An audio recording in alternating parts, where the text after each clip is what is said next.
हमारा जो टॉपिक चल रहा है भूआकृतिक विकास, उसके अंदर हमने पहले वीडियो में नदियों द्वारा किए गए कार्य बताए थे। आज हिम नदी के विषय में बताते हैं।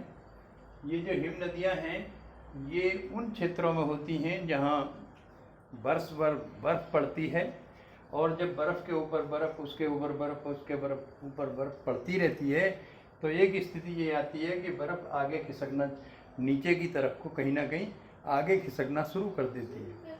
और जब आगे खिसकती है तो ये हिम नदी यू आकार की घाटी का निर्माण करती है।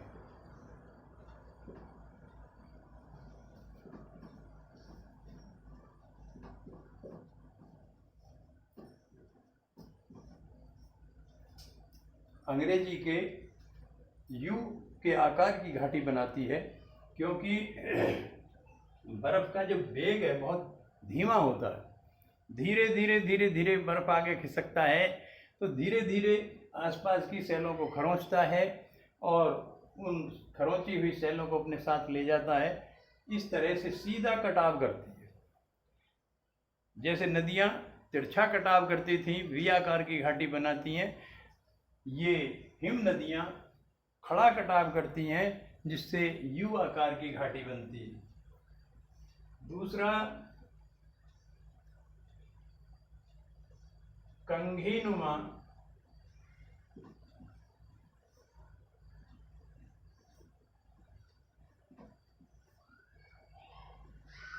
भू आकार।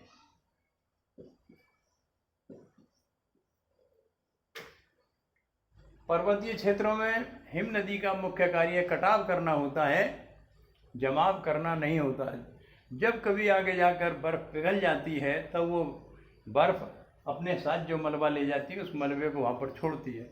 लेकिन पर्वतीय क्षेत्रों में जब तक उसमें बर्फ़ रहती है तब तक उस बर्फ़ में यदि कोई हिमशैल भी गिर जाते हैं तो वो भी बर्फ़ के साथ साथ आगे खिसकते रहते हैं। जहाँ कहीं बहुत अधिक मात्रा में बर्फ़ पड़ती है तो वहाँ ऐसा नहीं है कि एक ही हिम नदी का जन्म होता है।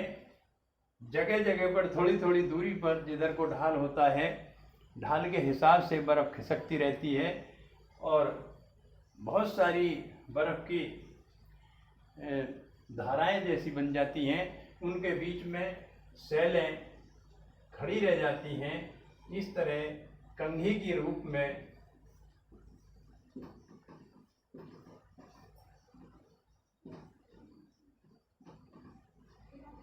स्थिति बन जाती है जिससे कंघीनुमा भू आकार बनता है। इससे अगला, ये जो हिम नदी हैं, जैसे ये यू आकार की हिम नदी है, इसमें कोई नदी चल रही है, ऐसे हिम की नदी चल रही है। अब कोई इसकी साइड में दूसरी हिम नदी है, ये नंबर 1 हिम नदी, ये इधर कोई दूसरी हिम नदी है, ये दूसरी हिम नदी इधर को चल रही है और ये इधर को चलती है। ये दूसरी वाली हिम नदी आगे चलकर ये बड़ी हिम नदी है और इसका बर्फ इसमें गिर जाता है तो ये यहाँ से इसमें एक होकर आगे चलता है।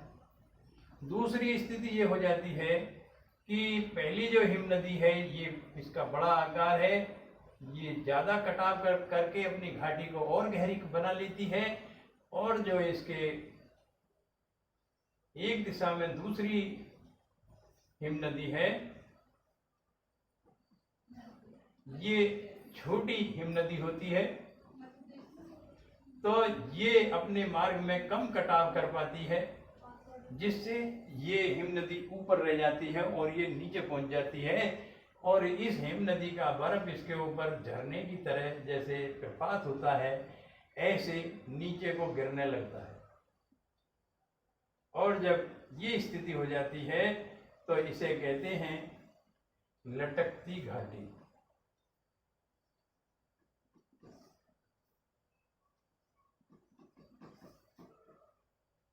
ये हिम नदियाँ जब अपने मार्ग में चलती हैं, इनके ऊपर बड़े बड़े शिलाखंड सैलों के भी गिर जाते हैं और वो भी इनके साथ साथ आगे बढ़ते रहते हैं। उस स्थिति में यदि कोई शिलाखंड हिम नदी के तट की तरफ बर्फ में पहुंच जाता है तो वो हिम नदी का जो तट है, किनारे हैं, उन किनारों को भी खरोंचता हुआ, उसमें खरोंचने की क्षमता और बढ़ जाती है। बर्फ किनारों को कम खरोंचता है, लेकिन उसमें यदि कोई पत्थर वगैरह बर्फ के साथ में आगे बढ़ता है तो पत्थर जब साइड के हिम नदी के किनारे से टकराता है तो उसे खरोंचने की क्षमता उसमें बढ़ जाती है और इस हिम नदी का जो आकार है वो और बड़ा होता चला जाता है। इसी तरह पर्वतीय क्षेत्रों में सीढ़ीनुमा भू आकार भी ये हिम नदियां बनाती हैं। उसका कारण ये है कि पहले इस बड़े आकार में होकर हिम नदी बह रही थी, फिर उसमें बर्फ की मात्रा कम हो गई तो वो फिर छोटे रूप में चलने लगी, जिससे उसकी जो पहली वाली घाटी थी उसका कुछ स्थान खाली रह जाता है और जब वो छोटे रूप में बहती है तो यहीं पर कटाव करते करते अपनी घाटी को गहरा बनाती है, जिससे सीढ़ीनुमा भू आकार बन जाता है। तीसरा, ये हिम नदियां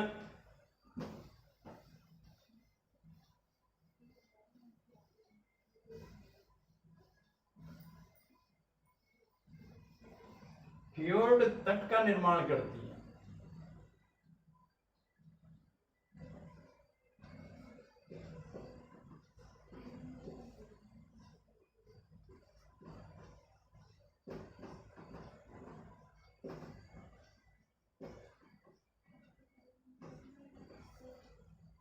ये फ्योर्ड तट क्या है ये समझिए।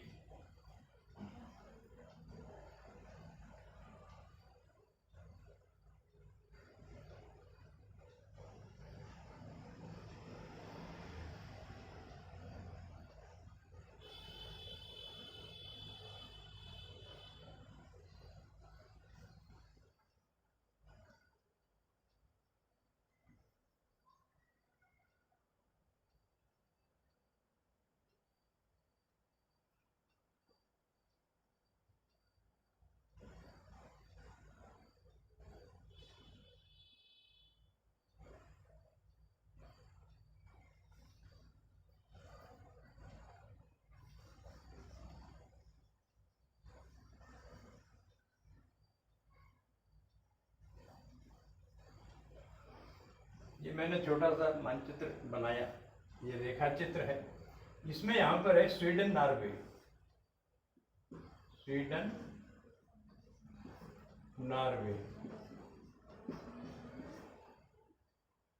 इन स्वीडन नॉर्वे में बहुत अधिक बर्फ जमती है, बर्फ की नदियाँ चलती हैं और वो बर्फ की नदियाँ ऐसे चलकर यहाँ पर है अटलांटिक महासागर।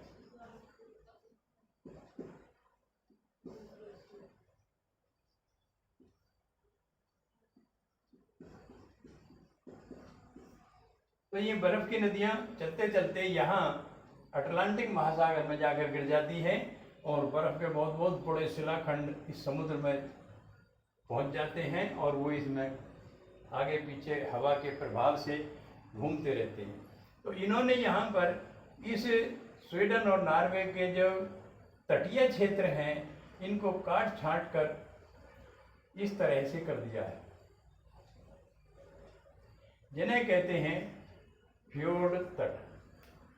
अब ये जो फ्योर्ड तट हैं ये जल यातायात की दृष्टि से बड़े उपयोगी होते हैं, क्योंकि ये जो अंदर बर्फ ने काट कर भूभाग को काट दिया और ये समुद्र का पानी अंदर तक चला गया और उसके इधर भी और इधर भी भूभाग हैं, तो जो जलपोत हैं बड़े आराम से इसमें चले जाते हैं, इनमें प्राकृतिक बंदरगाह बन जाते हैं और उनके यहाँ आने जाने व ठहरने में कोई असुविधा नहीं होती, बड़े आराम से जलपोतों का आना जाना होता है।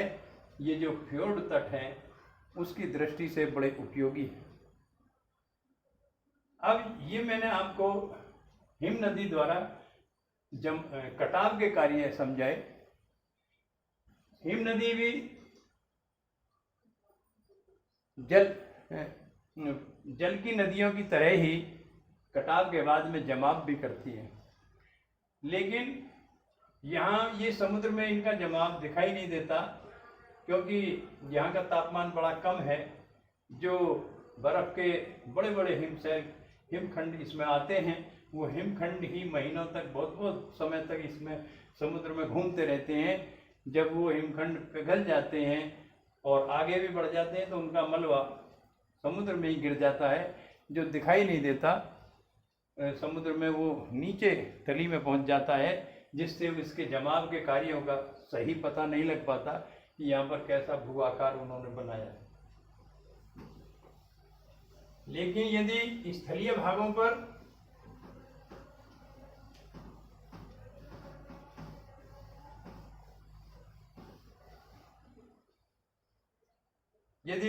भागों पर बर्फ पिघलती है तो बर्फ अपने साथ जो लाए गए सेलों के टुकड़े होते हैं, उन सेलों के टुकड़ों को वहीं पर छोड़ देती है। यही कारण है कि जैसे भारत में गंगा नदी है,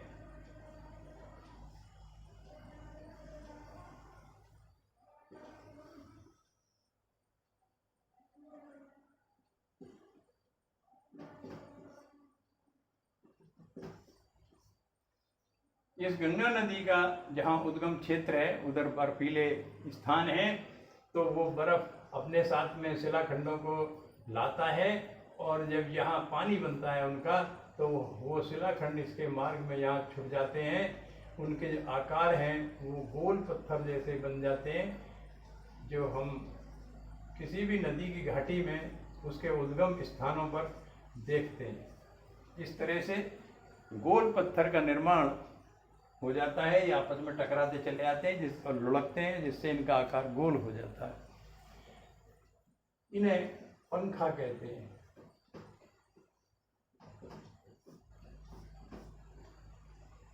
ये मैंने छोटा सा हिम नदी का परिचय आपको दिया।